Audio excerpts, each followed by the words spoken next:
Buonasera da Sicilia 24, i titoli del telegiornale. Palermo, compiaciuto del gesto violento, è pronto a colpevolizzare la vittima, è quanto emerge nelle motivazioni della sentenza di condanna del giovane, al tempo dei fatti minorenne, autore dello stupro di gruppo al Foro Italico. Messina, sarebbe partito per errore il colpo di pistola che ha ucciso Michele Lanfranchi. Dall'autopsia le prime conferme che l'arma impugnata dal giovane avrebbe sparato accidentalmente. Emergenza idrica ad Agrigento, nuove autobotti e controlli antispreco fra le soluzioni individuate dal prefetto. Messina, ripartono dopo 2 anni di stop ai lavori al porto di Tremestieri, alternativa all'approdo dei traghetti. Sentieri che collegano i viali di Librino a Catania in parte senza luce, piste ciclabili tra scorribande di motorini e auto. La denuncia dei residenti, dicono non ci sono controlli. Catania, Rocco Siffredi fra gli ospiti della prima giornata della 12ª edizione di Etna Comics, il festival del fumetto e della cultura pop. Calcio, presentato allo Stadio Massimino il nuovo direttore sportivo del Catania Daniele Faggiano. Il lavoro, dice, da fare è tanto.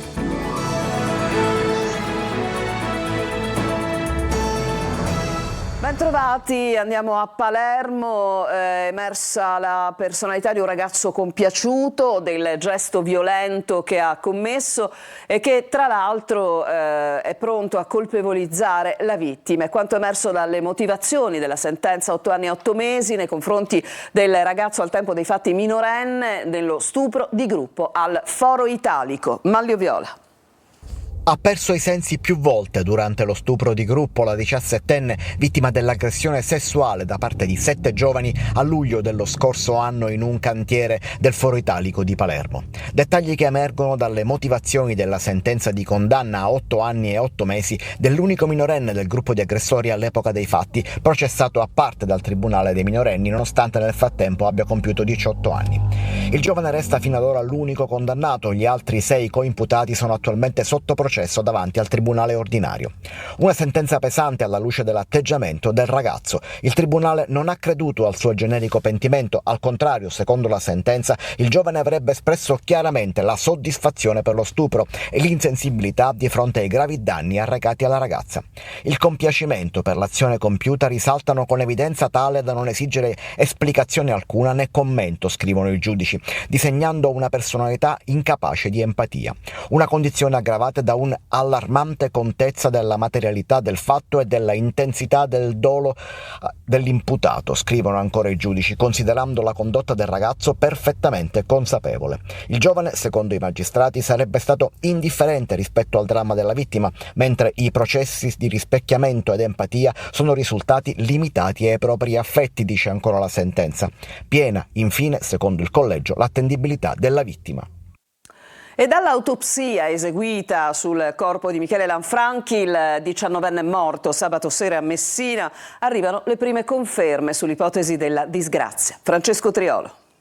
I primi dati arrivati dall'autopsia confermerebbero come la traiettoria compiuta dal proiettile che ha ucciso il 19enne Michele Lanfranchi sabato sera a Messina sarebbe arrivato dal basso verso l'alto. Un fatto questo che confermerebbe la tragica fatalità per la morte del giovane. L'esame sul corpo si è concluso ieri sera dopo le 22 all'ospedale Papardo, quindi l'ipotesi di una disgrazia, così come catalogata sin dall'inizio, la morte del giovane, diventa quella più probabile. Le persone che si trovavano con lui infatti avevano dichiarato ai poliziotti che stesse maneggiando incautamente una pistola 7,65 con matricola Brasa comprata qualche giorno prima e si è autoesploso un colpo all'altezza del collo. Ovviamente le indagini ancora proseguono perché non si ha alcuna chiara certezza definitiva, ma a quanto pare sarebbe questa la prima impressione. Nell'inchiesta c'è un indagato, il proprietario dell'abitazione di Via Rizzo dove è accaduto tutto sabato scorso, ed è il 40enne Giovanni Lagana, amico della vittima. Il 40enne è stato iscritto nel registro degli indagati anche come atto dovuto a sua tutela con l'ipotesi di omicidio, ma nei suoi confronti la sostituto Todaro non ha richiesto allo Stato alcuna misura restrittiva. Il magistrato ha richiesto anche un esame balistico e tossicologico per comprendere tempi, modalità e cause del decesso, la traiettoria seguita dal proiettile, la verifica di tracce di materiale biologico e anche segni di colluttazione con terzi. E continuano le indagini sulla morte dell'imprenditore palermitano Angelo Onorato. Oggi è stato il giorno delle analisi tecniche sul telefonino. Intanto la famiglia precisa che non esiste uno scontro con gli inquirenti. Manlio Viola. Si arricchisce di mistero invece di districarsi la matassa intorno alla morte dell'imprenditore Angelo Onorato. Oggi è il giorno dei rilievi tecnico-scientifici sul telefonino della vittima, rilievi che verranno eseguiti nel laboratorio centrale della Polizia Scientifica a Roma. Sembra infatti che dal cellulare siano state cancellate alcune cose, alcuni file. La famiglia sta collaborando alle indagini in maniera propositiva e ha fornito agli agenti della squadra mobile i dati per accedere al dispositivo. Intanto sono stati eseguiti anche i rilievi sulle impronte trovate sull'auto e sui vestiti dell'imprenditore. Per averne l'esito bisognerà attendere qualche giorno. Per la famiglia l'omicidio resta la pista principale da battere, ma gli inquirenti non credono al delitto e sono sempre più convinti che l'uomo si sia tolto volontariamente la vita. Secondo la moglie, l'europarlamentare DC Francesca Donato, appare però inspiegabile il cambiamento repentino dell'uomo avvenuto fra la festa al circolo del tennis la sera prima, durante la quale Angelo Onorato si è mostrato allegro e pieno di vita, e quanto accaduto poche ore dopo, la mattina di sabato, quando si sarebbe tolto la vita. È qui che si fa strada l'ipotesi dell'istigazione al suicidio. Dall'analisi del cellulare gli inquirenti attendono nuove risposte alle tante domande, fra cui proprio chi ha cancellato quei file dal telefono, se insomma sia stata la stessa vittima o se ci sia stato un intervento esterno. Intanto la famiglia, per bocca dell'avvocato Vincenzo Lorre, torna a chiedere di limitare i voti pindarici e smentisce che esista una spaccatura, uno scontro fra la famiglia, appunto, e gli inquirenti.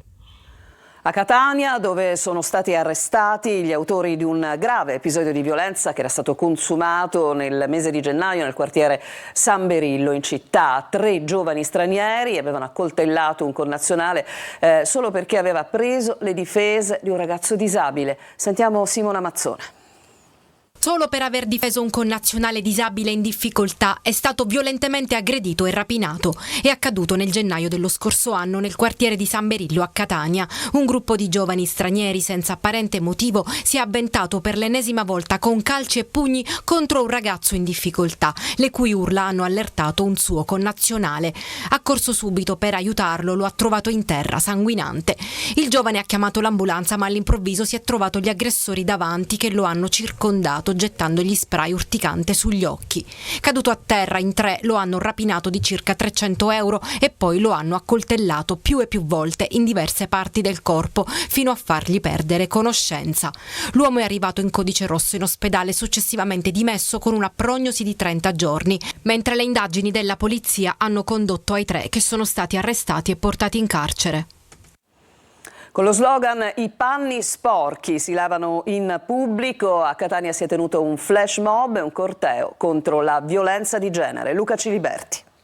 Un'altra manifestazione, l'ennesima, per dire basta alla violenza sulle donne, ma la mobilitazione e la sensibilizzazione sembra non essere mai abbastanza. Stamattina a Piazza Stesicolo il flash mob "I panni sporchi si lavano in pubblico", un titolo che vuole sottolineare che le violenze non vanno più nascoste tra i muri domestici, ma vanno denunciate con forza, coinvolgendo tutta la comunità. Questa giornata è importante perché si devono sensibilizzare tutti, uomini soprattutto, per tutti gli eventi che stanno accadendo e perché giustamente non devono più accadere. Un momento di incontro, confronto, sensibilizzazione sulle dinamiche della violenza di genere a 360 gradi e sulle possibili strategie per contrastarla efficacemente. L'obiettivo è quello di far conoscere l'attività del centro famiglia, ampliare la rete di contatti e promuovere una cultura di solidarietà e sostegno nei confronti delle vittime di violenza domestica.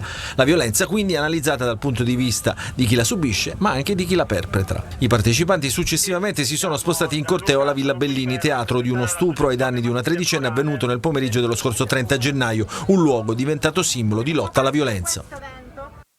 E la Procura di Sciacca ha concluso le indagini nei confronti della 61enne Maria Antonietta Testone, dirigente del Libero Consorzio Comunale di Agrigento. Era stata più volte denunciata alla magistratura da Maurizio Puccio, 64 anni, lavoratore disabile, suo sottoposto, impiegato nell'ufficio relazioni con il pubblico. Le accuse rivolte dal dipendente alla dirigente erano state di stalking e di atti persecutori che avrebbero cagionato all'impiegato un grave stato di ansia, acuto, generandogli il timore per la propria incolumità in considerazione del cambiamento delle proprie abitudini di vita. Nella provincia di Catania mancano i medici per l'emergenza, dunque i medici nel pronto soccorso. È scaduto il contratto con le cooperative dalle quali appunto proviene il personale. Per ovviare, alcuni reparti degli ospedali destineranno all'emergenza parte del lavoro dei medici. Il servizio. La sanità siciliana è messa ancora una volta a dura prova. In provincia di Catania emerge la difficoltà di reperire personale medico perché i contratti con le cooperative che forniscono il pronto soccorso sono scaduti. Fatto questo che ha costretto l'azienda sanitaria provinciale di Catania a sollecitare con una circolare i direttori degli ospedali e TNEI, chiedendo per quei reparti dove già l'organico non è a pieno regime di sospendere l'ordinario per destinarlo al pronto soccorso. Per quanto riguarda la criticità legata al vuoto che si è creato nei pronti soccorsi, noi abbiamo già reclutato 12 medici di pronto soccorso con contratto libero professionale. Abbiamo fatto un incontro con il direttore del Dipartimento regionale e i commissari delle ASP di Catania, incontro nel quale abbiamo ottenuto che ci diano circa 1200 ore mensili di attività dei medici di pronto soccorso delle altre aziende ospedaliere. La legge, fanno sapere dall'ASP, non consente di rinnovare il servizio con la ditta esterna per un anno ancora, per cui quantificando le ore dei medici con quelle aggiuntive si potrà garantire lo straordinario nei reparti. Abbiamo chiesto e certamente otterremo un aumento del budget per le prestazioni aggiuntive, col quale aumento contiamo di ottenere altre 1000 ore mensili circa di attività nei pronti soccorsi da parte dei nostri medici delle branche mediche e chirurgiche che accetteranno di fare le prestazioni aggiuntive al pronto soccorso. L'ASP assicura che non ci sarà alcun disagio per i cittadini. Intanto l'azienda sanitaria ha pubblicato un avviso straordinario che scade il prossimo 16 giugno per reperire medici specializzati e specializzandi di pronto soccorso. L'emergenza idrica ad Agrigento, torniamo ad occuparcene perché adesso fra le soluzioni individuate dal prefetto ci sono le nuove autobotti ma anche dei controlli antispreco. Mancano ancora però le risposte strutturali. Davide Sarto. Nuove autobotti e controlli antispreco da parte delle forze dell'ordine. Dopo proteste, incontri e sit-in, l'emergenza è approdata anche sul tavolo della prefettura, in occasione di una riunione del Comitato Provinciale per l'Ordine e la Sicurezza Pubblica, convocato dal prefetto Filippo Romano, che cerca di trovare soluzioni alla crisi idrica sempre più critica. Alle forze di polizia e ai sindaci è stato raccomandato di vigilare sugli sprechi dei furbetti che continuano a utilizzare l'acqua potabile per irrigare giardini e innaffiare piante. Ad Agrigento si rimodula la turnazione per i residenti nel centro storico. Assieme ad AICA si stanno reperendo tante fonti, tanti pozzi nel territorio della provincia di Agrigento. Nell'immediato sto vedendo se dalle scarse fonti di approvvigionamento si può aprire o aumentare il flusso attuale in modo tale che si possa arrivare a una turnazione compatibile con la vita normale ma anche con l'attività. Sindaco, arriva l'estate, sinceramente è preoccupato? Sì, sono molto preoccupato per la mia città, prima per i miei concittadini e poi anche per i turisti, ma principalmente per i miei concittadini. Il comune di Agrigento si doterà di autobotti con tubatura di almeno 70 metri per rifornire anche le abitazioni meno accessibili. Anche il carcere Pasquale De Lorenzo sarà rifornito con autobotti, ma l'acqua l'Enel si è detta disponibile a non usare la diga Castello per la produzione di energia elettrica almeno per tutto il periodo dell'emergenza, a tutto vantaggio del comprensorio agricolo tra Bivona, Cianciana e Ribera. Se la convenzione non sarà firmata a breve, interverrà il prefetto con poteri sostitutivi. Andiamo a Messina adesso, consegnati i lavori per la prosecuzione del porto di Tremestieri a sud. È un'opera strategica che consentirà di spostare tutto il traghettamento e liberare la rada San Francesco. Francesco Triolo. Dopo 2 anni di stop le ruspe sono pronte a ripartire, altri 2 anni di lavoro più il collaudo e il porto di Tremestieri dovrebbe essere concluso. Si tratta di un'opera strategica per Messina perché consentirà di liberare la rada San Francesco con il trasferimento qui a sud di tutto il traghettamento verso la Calabria.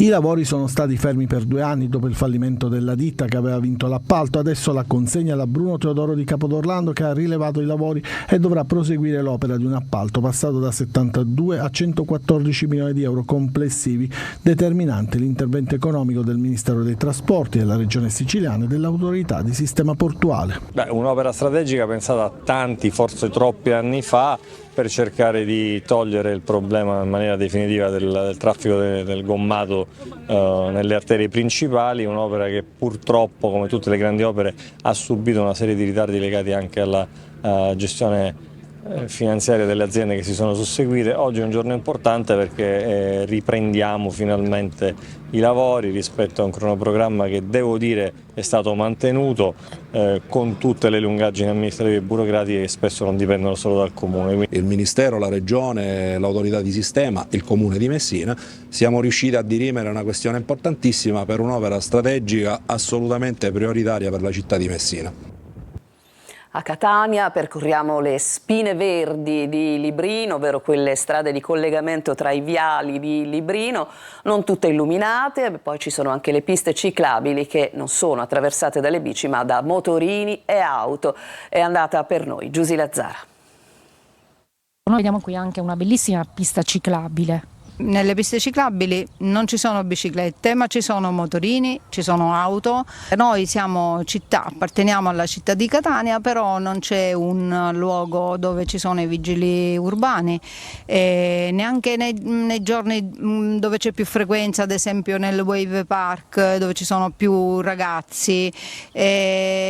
Non è mai venuto un vigile urbano a Librino. Nessuna bici a Librino, il mega quartiere di Catania con 70.000 abitanti. A collegare i grandi viali ci sono però 14 chilometri di sentieri, le spine verdi, percorribili in teoria a piedi o in bici, ultimati dopo 40 anni di lavoro, costo 24 milioni di euro. Percorsi che restano nell'abbandono con erbacce e spazzatura e non tutti ancora illuminati. E i ragazzi possono giocare solo quando c'è il sole, poi al buio non possono giocare più.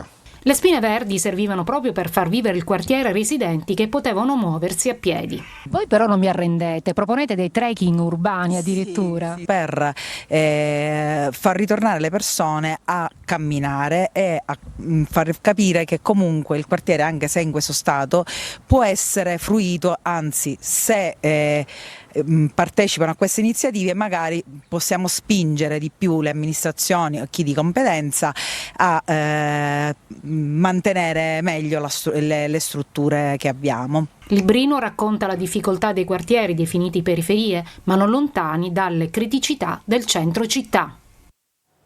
È ancora ricoverato in gravi condizioni al Trauma Center dell'ospedale Cannizzaro di Catania un sedicenne che aveva deciso di festeggiare la fine dell'anno scolastico e l'arrivo delle alte temperature con una gita sul lungomare, cadendo poi da un'altezza di 5 metri. Il ragazzo ha sbattuto violentemente contro gli scogli al confine fra Catania e Aci Castello. Non è chiaro se stesse cercando di tuffarsi a mare. Il ragazzo era in compagnia di coetanei che hanno dato l'allarme. Sono intervenuti i vigili del fuoco di Catania che hanno effettuato il salvataggio. E adesso ci fermiamo, c'è una pausa, torniamo tra poco e vi presenteremo il progetto Panormus.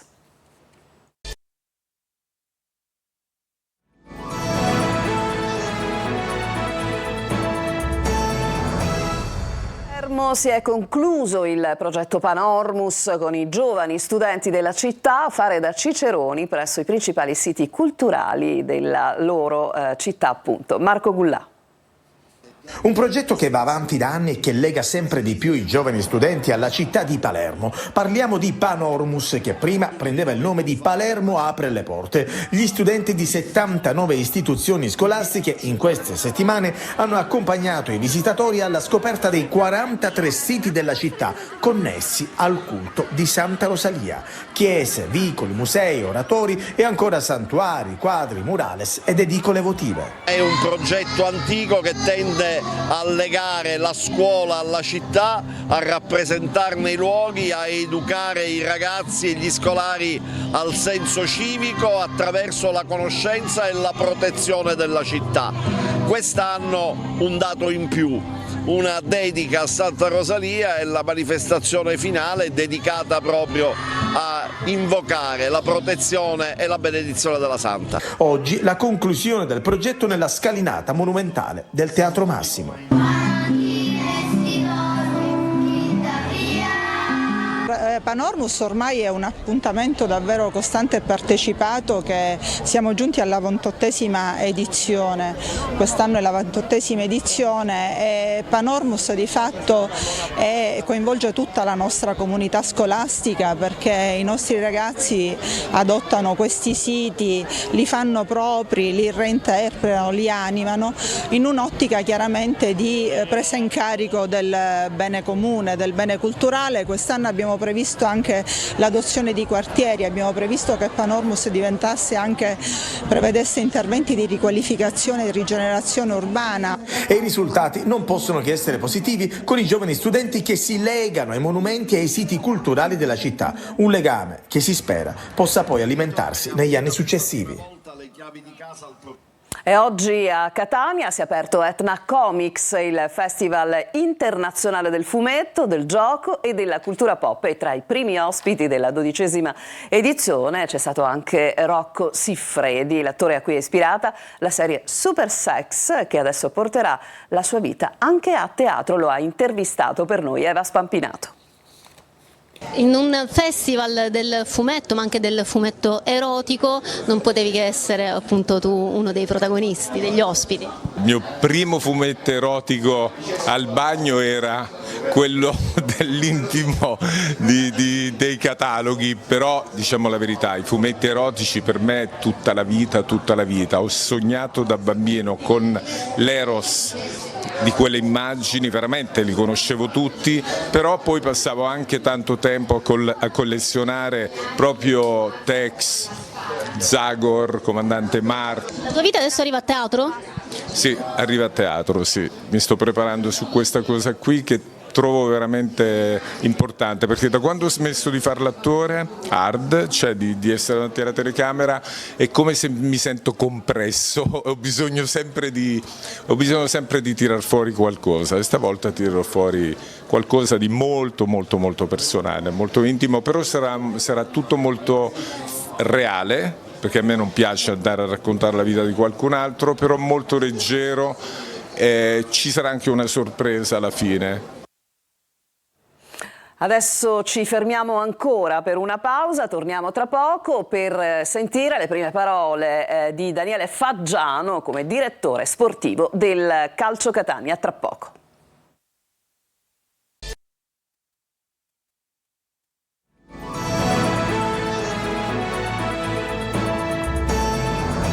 Ultima parte di Sicilia 24, il direttore sportivo del Catania, Daniele Faggiano, è stato presentato oggi allo Stadio Massimino. Ha parlato di movimenti oculati sul mercato, ma anche di un allenatore che debba avere il giusto mix per guidare i rossazzurri. Sentiamo Marco Carli.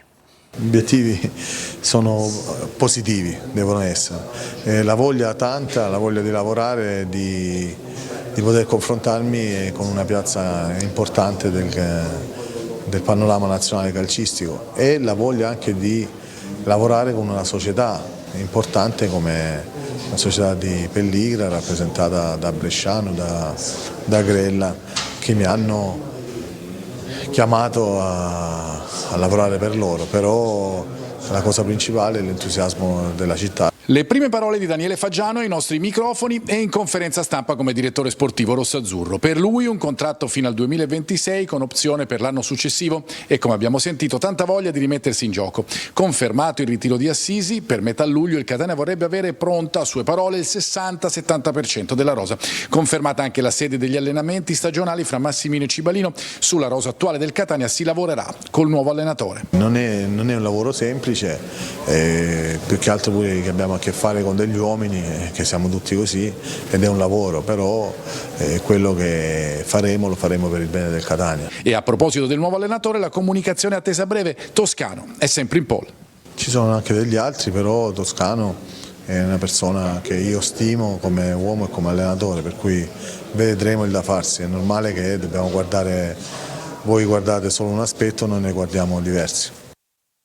E con questo servizio si chiude questa edizione di Sicilia 24. Grazie a tutti per l'attenzione e buona serata.